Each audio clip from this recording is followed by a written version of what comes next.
여러분 안녕하십니까? 시청자를 위한 옴부즈맨 프로그램 YTN 시민데스크입니다.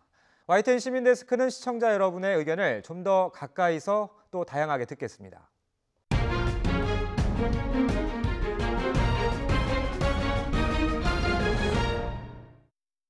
잘한 뉴스, 못한 뉴스 코너입니다. 원승현 시청자 평가원과 송태엽 YTN 해설위원 나왔습니다.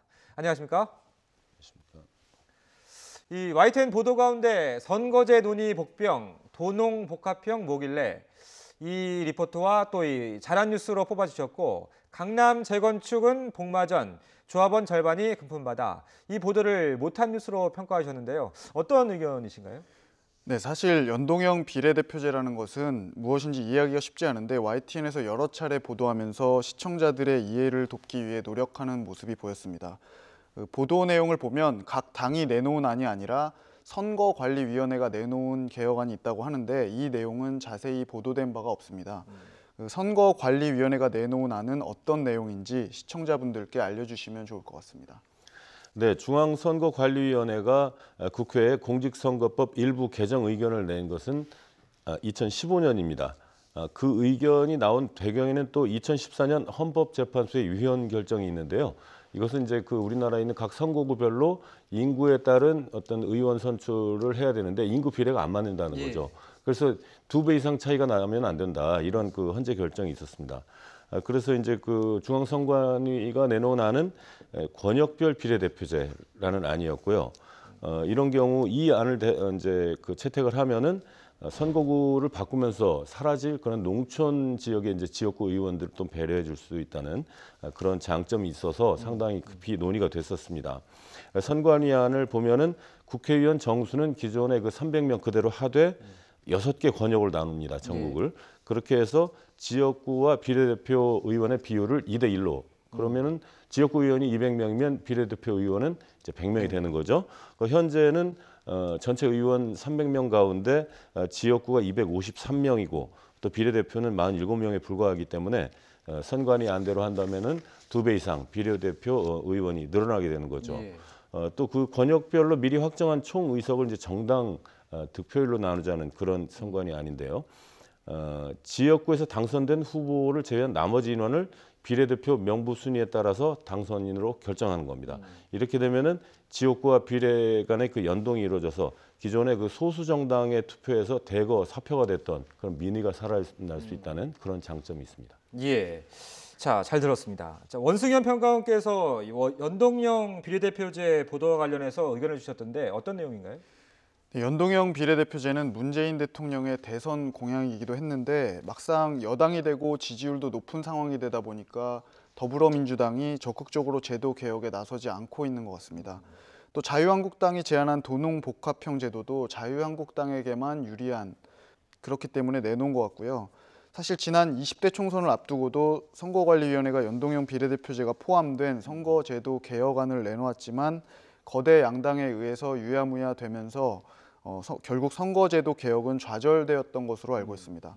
이번에도 당리당략에 따라서 제도 개혁이 좌절되거나 변질될 수도 있다는 우려가 있는데요. 지금까지 선거제도 개혁이 실패했던 이유와 또 배경을 설명 부탁드립니다. 네, 그 선거구제 이제 제도 개선의 그 역사가 상당히 깊습니다. 저도 이제 이번에 다시 조사를 해봤는데요. 현행 선거제도는 1987년 직선제 개헌의 산물입니다. 그 이후에 이제 그 직선제 개헌 이후에 이제 그 정해진 선거구제는 소선거구제죠. 작은 선거구에서 1선거구에서 1명만 선출하는 건데요.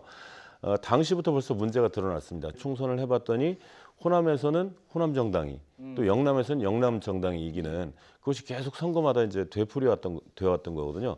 그래서 이런 지역주의 청산이 역대 이제 그 대통령 또 정권들의 어떤 그 과제가 되었던 거죠. 그 중에서 이제 가장 아마 그 지역주의 청산을 크게 이제 중요시했던 대통령이 아마 노무현 대통령이신 것 같은데요. 2003년 취임한 이후에 첫 국회 연설에서 특정 지역에서 3분의 2 이상 의석을 독차지할 수 없도록 선거법을 좀 개정을 하자.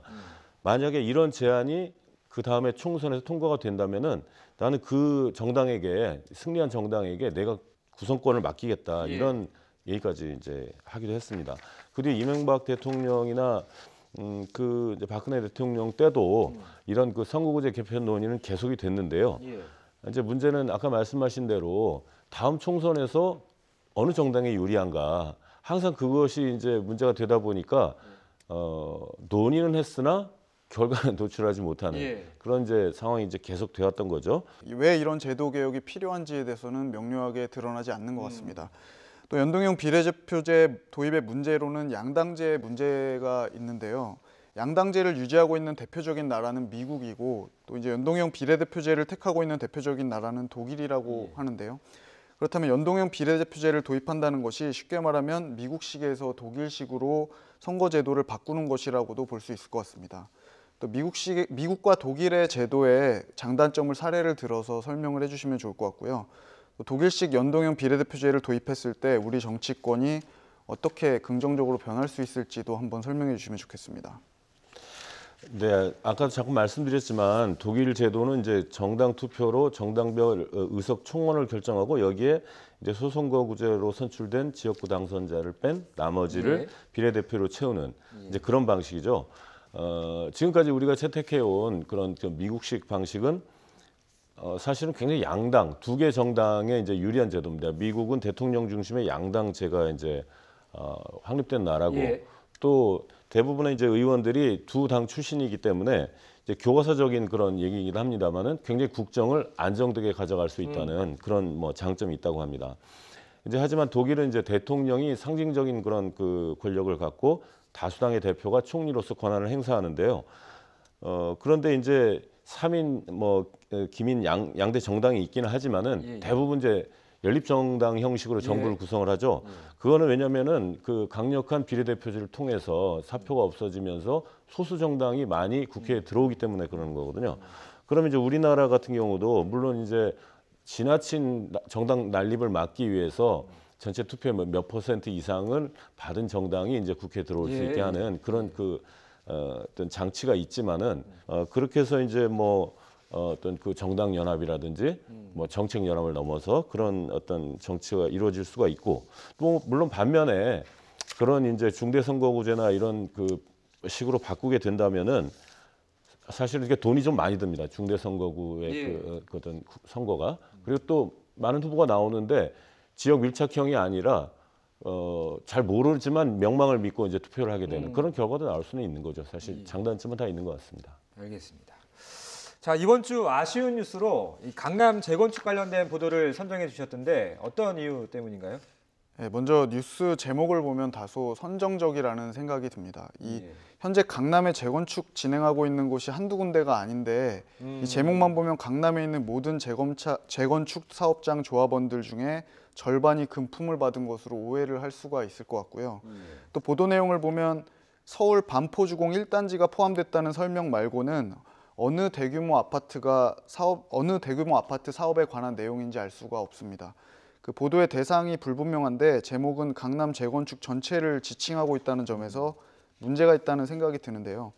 문제가 된 재건축 사업장이 어딘지 구체적으로 한번 알려주시면 좋을 것 같습니다. 네, 그 일부 언론에서 보도가 됐습니다. 지금 좀 이따 말씀드릴 텐데요. 이번 기사는 이제 사회부 박광렬 기자가 쓴 기사인데요. 지난주에는 사실 그 잘한 뉴스로 등판을 했었습니다. 이 기자가. 근데 이제 이번 주 못한 뉴스의 주인공이 됐는데요.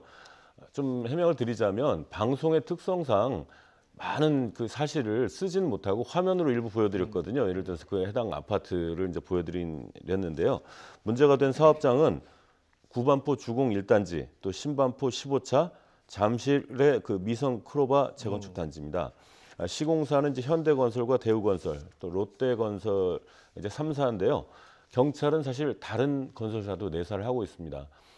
그 강남의 어떤 그 재건축 아파트들이 워낙 그 이제 이익이 높다고 하지 않습니까? 예. 그래서 건설사마다 엄청난 사실 이제 경쟁이 붙어 있고요. 그래서 굉장히 그 어떤 그런 금품이 오간 경우가 많다. 그래서 이제 일반적인 현상이라고 봐서 아마 그런 제목을 이제 쓴 것 같고요. 경찰이 이제 연초부터 수사를 했는데 건설사들이 10월 17일에 자정 결의를 했습니다. 우리 앞으로 이제 과도한 이주를 주지 말고 뭐 이렇게 하겠다.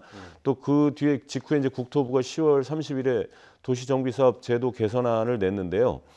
이제 그런 그 홍보 업체라든지 이런 데들이 이제 만약에 그런 과도한 금품 지급을 하면 건설사가 이제 그 처벌을 받도록 그렇게 규정 개정도 해놨습니다.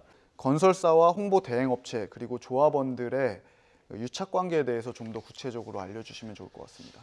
네, 그 보도에도 좀 언급이 됐지만은요, 대형 건설사의 의뢰를 받아서 주민들의 투표를 끌어내는 그런 수주 기획사들이 있다고 합니다.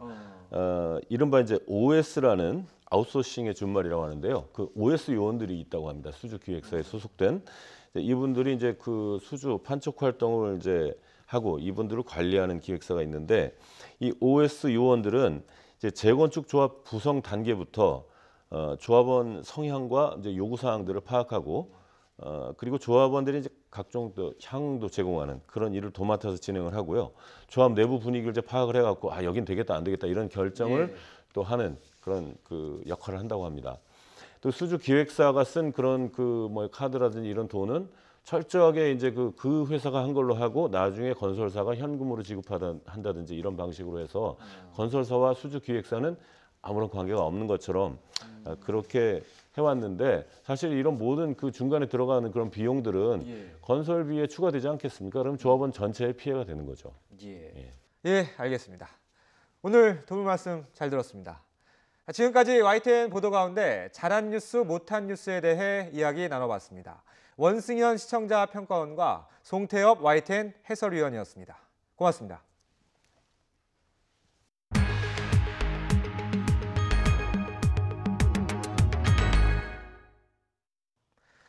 가상 스튜디오라고 들어보셨습니까? 컴퓨터 그래픽으로 가상의 세트를 만들고 구현하기 어려운 상황을 재현해서 정보에 대해 이해하기 쉽게 영상을 만드는 등 다양하게 활용하고 있는데요.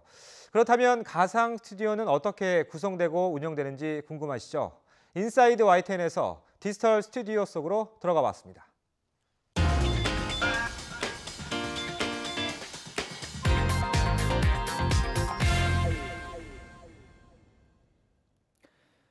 애주가를 자처하는 일본인 의사와 전문가 25명과의 인터뷰를 통해 음주와 건강에 관한 최신 의학 정보를 총정리한 책입니다. 안녕하세요. 지금 이곳은 새로 난 책을 소개해주는 그런 제작 현장입니다. 보시는 것처럼 이 파란색의 그 세트와 조명, 카메라, 또 잘생긴 앵커분들이 같이 제작을 하고 있는데요.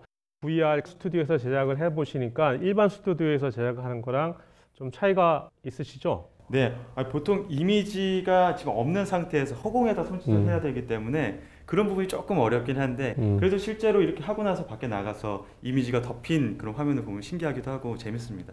VR은 시청자들한테 필요한 정보를 전달하기 위해서 그래픽이나 아니면 워크스테이션, 아니면 방송 장비들을 활용해서 실제는 아니지만 실제와 비슷한 세트, 아니면 물체 등을 만들어서 원하는 정보를 전달하는 데 사용하고 있습니다. 건강에 관한 최신 의학 정보를 총정리한 책입니다. 이제 파란색으로 되어 있는데요. 파란색으로 된 이유는 사람의 그 얼굴 톤하고 후에 이제 그래픽 작업을 할 때 가장 용이하게 그래픽 작업할 수 있는 톤이 파란색입니다. 방송사에 따라서 그린색을 사용하고도 있지만 저희 YTN에서는 이 파란색을 사용하고 있습니다. 그리고 조명은 일반 스튜디오 조명하고 다른 점은 이 공간 자체에 나오는 조도 양, 그러니까 밝기가 균일해야 됩니다. 그래서 조명하는 조명 방법도 좀 다르고요.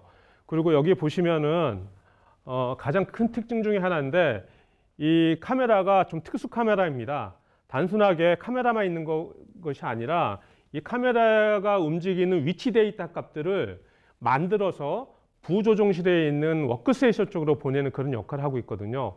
그래서 저희가 제작할 때 굉장히 중요한 그런 장비 중에 하나입니다. 그래서 값도 굉장히 좀 많이 비싼 편입니다.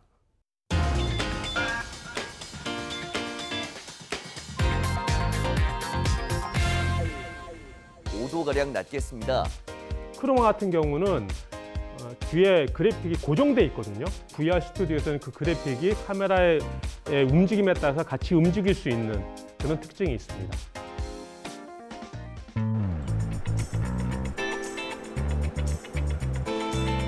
그냥 카메라 그림하고 오늘 날짜니까 보시고 리소트를 사용하세요.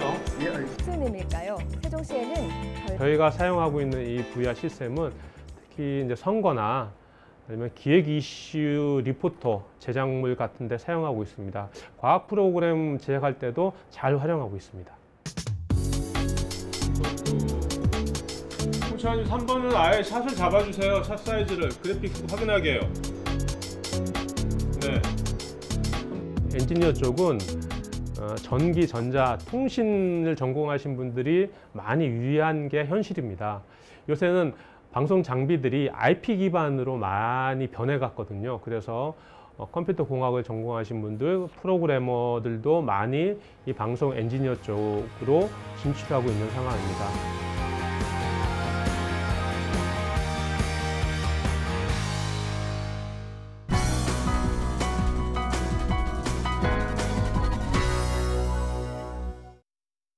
지상파 DMB 채널인 YTN DMB 프로그램을 평가하는 내가 본 DMB 순서입니다. 이번 주에는 구석구석 코리아와 굿모닝 YTN에 대한 정은정 평가원의 의견 들어보겠습니다. 시청자 여러분 안녕하세요. YTN DMB 시청자평가원 정은정입니다. 매서운 추위에 움츠러드는 겨울이지만 집에만 있을 수는 없습니다. YTN DMB의 구석구석 코리아는 겨울에도 떠나기 좋은 여행지를 소개했습니다.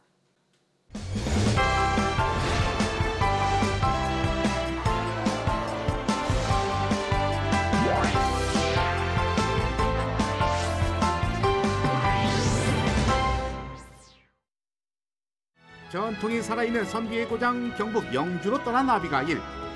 숲에서 치유를 한다? 일상의 지친 삶 살림 치유로 힐링하는 시간.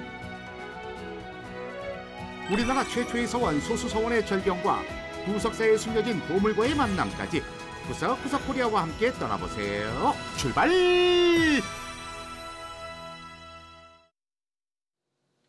구석구석 코리아는 우리나라의 명소들을 소개하고 숨겨진 매력을 보여주며 시청자들의 사랑을 받고 있습니다. 지난 방송에서는 부석사로 유명한 경북 영주를 찾아갔습니다. 구석구석 코리아는 숲의 여러 가지 요소들을 활용해 몸을 건강하게 만들 수 있다는 국립산림치유원을 먼저 방문했습니다. 특히 잣나무 숲의 해먹 위에 누워 피톤치드를 흡수하고 물소리를 들으며 휴식을 취하는 모습을 보니 겨울숲에서 느낄 수 있는 상쾌한 공기가 화면 밖에서도 느껴지는 듯 했습니다. 부석사 또한 빼놓을 수 없는 곳입니다. 실체는 없지만 무량수전의 황금 벽체 때문에 안양루 사이로 황금 불상을 볼 수 있다는 재미있는 사실도 소개했습니다. 우리나라 최고의 목조 건물이자 국보 18호인 무량수전의 배흘림 기둥, 부석사라는 이름의 유래가 된 바위, 우리나라 소조불 중 가장 크고 오래된 국보 45호 소조불 등 부석사에 담긴 재미와 의미를 골고루 느껴볼 수 있도록 구성했습니다. 숲길을 걷고 문화재를 둘러본 후 영주의 대표적인 특산품인 풍기 인삼을 활용한 숯불갈비를 맛보는 시간도 가졌습니다. 여행 후 기력을 보충해줄 수 있는 메뉴로서 손색이 없었습니다. 구석구석 코리아의 영주편은 겨울이면 생각나는 눈이나 온천이 아니라 깨끗한 숲길을 걸으며 스트레스도 풀고 면역력도 높일 수 있는 색다른 겨울 여행지를 소개해 신선하고 유익했습니다.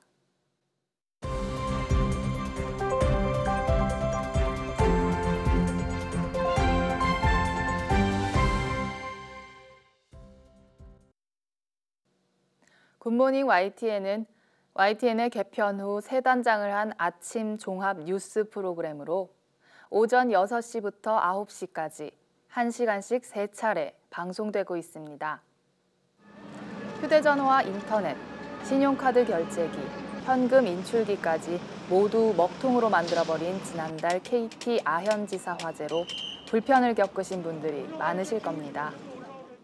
EMP탄은 이보다 훨씬 강력하게 전자기기를 마비시키는 무기인데 이 EMP탄을 방어하기 위해 만든 군 설계도가 다시 외부로 유출된 사실을 굿모닝 YTN이 보도했습니다. 지난 2014년 EMP탄을 방어하기 위해 만든 합참 신청사 설계도가 유출돼 논란이 된 적이 있습니다. 당시 국방부 대변인의 인터뷰는 해당 설계도의 유출 사건을 확인할 수 있는 자료로 적절하게 제시됐습니다. 하지만 인터뷰 내용이 무색하게도 설계도를 작성한 민간인의 소유권 주장에 올해 4월 해당 설계도를 다시 돌려줬다는 것입니다. 압수물 가환부 신청서 등 관련 서류도 신빙성을 더했습니다. 뉴스는 설계도를 돌려준 4개월 뒤 해당 설계도가 군사 기밀에 해당한다는 대법원의 판결이 나왔기 때문에 대법원의 판결이 끝나기도 전에 군사 기밀을 유출했다는 점에서 군 당국의 기밀 보호 조치가 미흡했다는 지적을 하고 있습니다. 이 과정에서 실제 대법원의 판결문을 제시하고 주요 부분을 큰 자막으로 표시해준 점은 시청자들의 편의를 배려한 장치로 효과적이었습니다. 실제 설계도를 살펴보는 모습에서는 보고 있는 것이 설계도라는 사실을 확인할 수 있는 부분만 빼고 대부분 모자이크 처리를 해 뉴스 화면을 통해 군사 기밀을 유추할 가능성을 차단한 점도 바람직했습니다.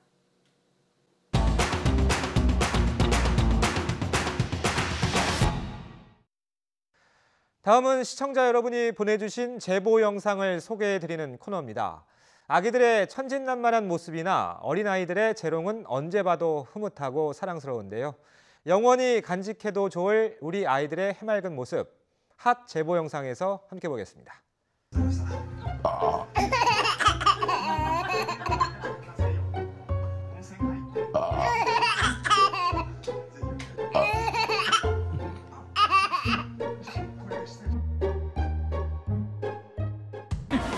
되게 많죠?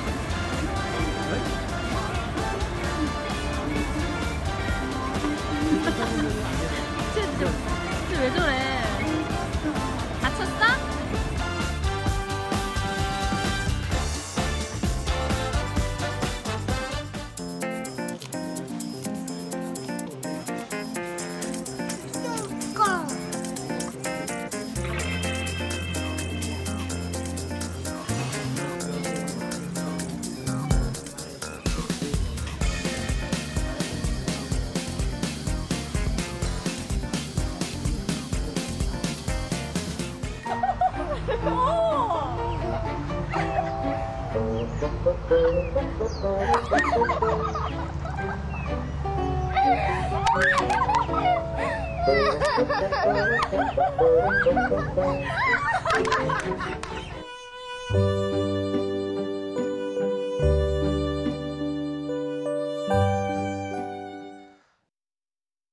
여러분의 소중한 제보에 감사드립니다. 놓칠 수 없는 재미와 훈훈한 감동이 있는 영상을 찍어서 올려주시면 방송에 적극 활용하겠습니다.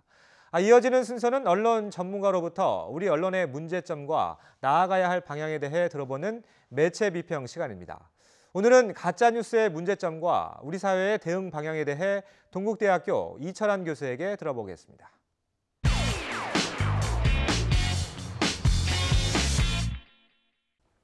최근 가짜뉴스의 폐해의 심각성이 가중되고 있고 정부에서도 가짜뉴스에 대해서 처벌하겠다고 할 만큼 사안의 중요성이 커지고 있습니다. 가짜뉴스란 허위의 사실관계를 고의적, 의도적으로 유포하기 위한 목적으로 기사 형식을 차용하여 작성한 것으로 정의됩니다. 가짜뉴스는 오보와는 다릅니다. 가짜뉴스의 문제점은 내용이 거짓이라서 뿐만 아니라 언론이 아닌데 언론인 것처럼 포장해서 진짜 뉴스인 것처럼 시청자들을 속일 수 있기 때문입니다.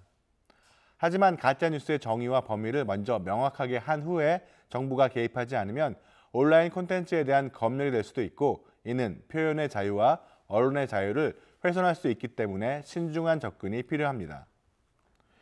뉴스에 대해서 정부의 제재가 가해진다면 이는 불필요한 과잉 규제가 될 수 있고 나아가 자연스러운 언론 형성 과정을 초기에 불법으로 규정하여 사회에 혼란만 가중될 수 있습니다. 명백히 팩트가 틀릴 경우에 제재를 가할 수 있겠지만 사안에 대한 의견을 제시할 경우는 표현의 자유와 언론의 자유가 보장되어야 하겠습니다. 그럼에도 불구하고 점차 가짜 뉴스의 폐해는 커지고 있는 것이 역시 현실입니다. 미국의 경우 선거 기간에 특히 가짜 뉴스가 많이 나타나는데 그 분량이 언론기관을 통한 뉴스보다 더 많다는 사실이 보고되었습니다. 이렇듯 잘못된 정보를 가지고 선거나 기타 국민의 중요한 결정이 필요한 사안에 대해서 시청자가 판단을 하게 된다면 이는 국가적으로 큰 손실이 될 것입니다. 이러한 가짜뉴스의 폐해에 주목하는 것도 다른 나라 역시 마찬가지입니다. 독일의 경우 가짜뉴스 유통 SNS 기업에 책임을 부여하여 벌금을 매기기로 하였고, 프랑스의 경우 가짜뉴스 대응 법률안이 마련될 예정인데 언론감시단체의 관리 권한을 부여하는 것을 포함하고 있으며, 영국의 경우에는 가짜뉴스 대응 전담 조직이 창설되기로 결정되었습니다. 이렇듯 가짜뉴스에 대해서 우리 사회도 더 이상 좌시하기만은 어려운 상황이라 하겠습니다. 가짜뉴스에 대해서 우리 사회가 취할 수 있는 대응 방향은 다음과 같습니다. 우선 언론사로부터 정확한 보도를 수행하기 위해서는 보다 신중한 취재 방식이 필요합니다. 특히 정보원을 선택함에 있어서 진실성에 문제가 있거나 출처가 의심스러운 온라인 뉴스는 뉴스의 형식을 모방한 허위 정보일 수 있다는 사실을 염두에 두어야겠습니다. 또한 뉴스란 용어는 언론기관에서 만든 콘텐츠에만 붙여서 뉴스의 신뢰성을 훼손하지 않는 방안도 필요합니다. 가짜뉴스는 신뢰성 없는 단체에서 형식만 뉴스를 따르고 내용에 대해서는 기사에 적합한 요소를 갖추지 못했기 때문에 허위 정보라고 명명하는 것도 고려해 볼 수 있겠습니다. 시청자를 위해 가짜 뉴스를 구별하기 위한 가이드도 제시되어 있습니다. 국제도서관연맹에서 제시한 바로는 정보원을 살펴보고 저자를 확인하고 본문을 읽어서 근거 정보가 확실한지를 살피면 가짜 뉴스인지를 상당 부분 확인할 수 있다고 제시하였습니다. 여기에 더해서 우리나라도 팩트체크 사이트가 공공기관이나 시민단체에서 개설되어 시청자들이 접한 뉴스가 가짜뉴스가 아닌지를 스스로 확인할 수 있는 시스템이 제공될 필요가 있을 것입니다. YTN 시민데스크는 시청자 여러분의 다양한 의견을 귀담아 듣겠습니다. YTN 홈페이지 시청자 의견에 글을 남겨주시면 더 정확하고 공정한 방송을 만들기 위해 반영하겠습니다. 이번 주 순서는 여기서 마치겠습니다. 고맙습니다.